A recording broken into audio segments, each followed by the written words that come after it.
hope we will give up and give in.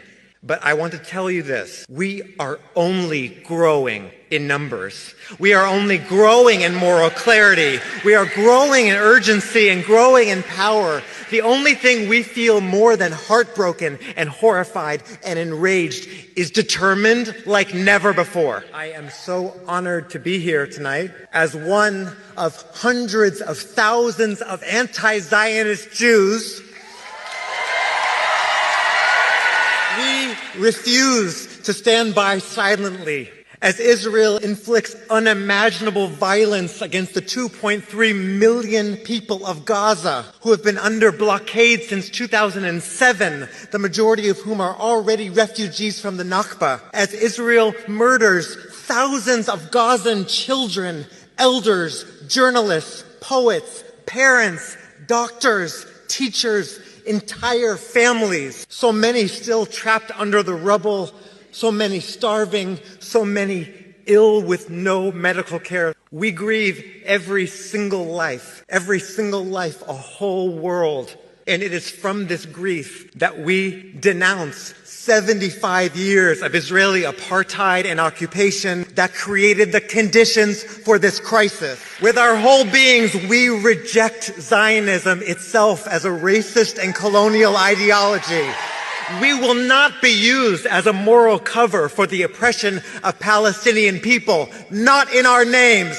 I flew here directly from Washington, D.C., where I had the great honor to support 18 elder Jewish women as they chained themselves to the White House to demand that President Biden stop this genocide and call for an immediate and permanent ceasefire. These women, many of them older than the state of Israel, many of them children of the Holocaust, many of them who have lived through the horrors of McCarthyite repression, screamed, "Biden, you cannot hide. We charge you with genocide." While American media tries to characterize the massive growth of anti-Zionism amongst American Jews as merely a marginal position amongst young people, we know better.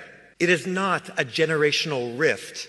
It is an intergenerational legacy. Our movement elders have taught us that it is either all of us or none of us, that everyone deserves the chance to be a kid, and everyone deserves the chance to grow old. And for that reason, from our hearts and from our souls, we reject Zionism.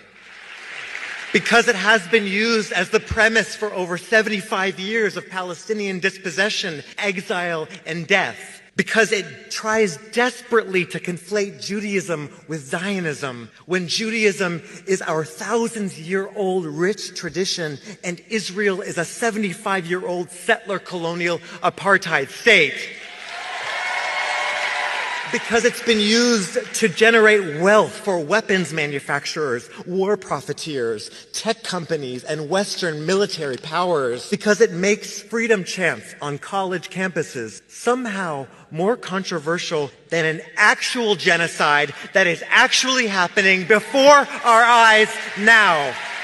Because it has been used to stoke Islamophobia, to criminalize dissent, to break apart social justice movements with false and cynical accusations of anti-Semitism, positioning Palestinian people and Jewish people of Arab descent on the opposite sides of a colonial regime, instead of as neighbors who have lived together for generations. Because it has been used as a tool for British imperialism in Palestine, and as a false solution to centuries of European anti-Semitic violence, of European fascism that Palestinians have nothing to do with and should not have to pay for. Because if you really care about Jewish safety and about anti-Semitism, you would fight fascism, and you would fight white supremacy, and you would fight austerity, and you would fight militarism. You would not fight Palestinians. Because we use the word genocide on purpose. Not only because Israel's acts meet the legal definition of the crime of genocide, but because we know what genocide is,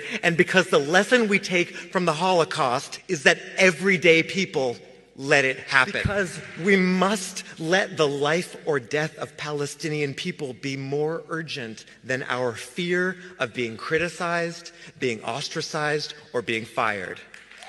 Because history will judge us by what we do and what we do not do now. Your silence will haunt you. The Israeli government wants the public to believe that they speak on behalf of all Jews. But here's the truth. We have organized the largest demonstrations of Jewish people in solidarity with Palestinian freedom in history.